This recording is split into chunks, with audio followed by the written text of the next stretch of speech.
Exercice 62. Le document ci-contre représente le trait structure d'un élément X provenant d'une fleur d'une angiosperme. Voici le document en question qu'on a ici. Petit 1. Identifier et légender ce document. Donc, voilà ce que vous allez écrire sur votre copie. Petit 1. Identification. L'élément X est un grain de pollen. L'élément X est un grain de pollen. Et là, légende. 1. Noyau de la cellule reproductrice. 2.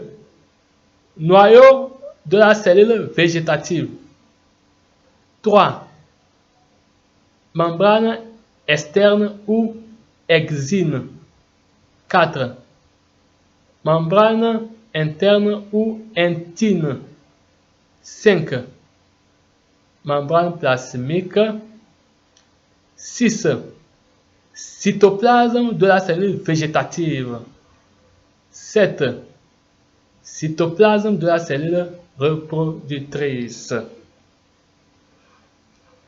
Petit 2. Quel est l'organe de la fleur qui lui donne naissance? Donc, l'organe de la fleur, comme réponse, l'organe de la fleur qui lui donne naissance est l'antère. L'antère. Et n'oubliez pas que le grain de pollen se forme au niveau de l'antère. Voilà. 3. Représentez soigneusement sous forme de schéma les étapes de la formation de l'élément X. L'élément X, on a identifié que c'est grain de pollen. Donc, on demande les étapes de la formation du grain de pollen. Donc, voici le schéma. S'il y a quelque chose à retenir sur les chapitres des spermaphites, voilà un cas particulier encore ici. Ce schéma-là, ça doit être au bout de vos doigts. Même quand vous dormez, on vous réveille sans vous débarbouiller, vous êtes en mesure de schématiser, de faire ce schéma-là. Formation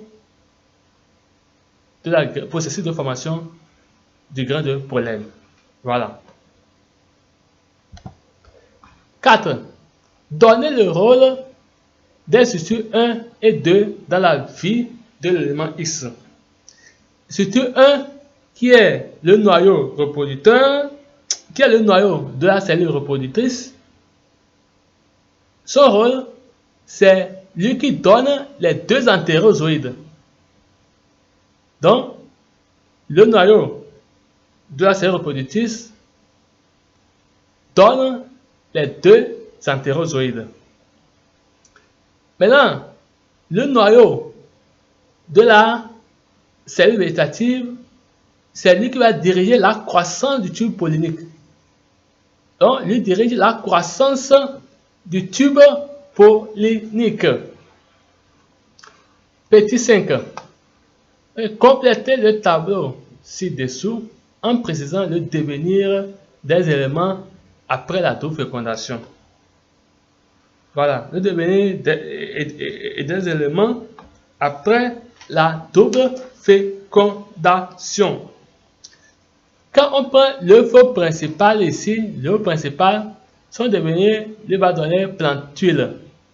Lui va donner plantule. L'ovaire lui va donner quoi? Le fruit. L'ovaire, son devenir, c'est pour donner le fruit. L'ovule, son devenir, c'est pour donner la graine. L'œuf accessoire, son devenir, c'est pour donner les réserves. Les antipodes, leur devenir, c'est qu'ils dégénèrent. Les synergides, leur devenir, c'est qu'ils dégénèrent. Donc, voilà ce qu'on peut dire par rapport à cet exercice. Et nous sommes arrivés à la fin de ce TD numéro 19. Et je vous remercie d'être des nôtres. À la présentation, vous avez votre humble serviteur, Monsieur Djikpo Komlanvi Béni, enseignant de SVT au lycée Mela Agbanlepedo. Donc, je vous donne rendez-vous la semaine prochaine pour une autre aventure. Portez-vous bien et que le Seigneur Jésus-Christ vous accompagne tout au long de vos heures d'études.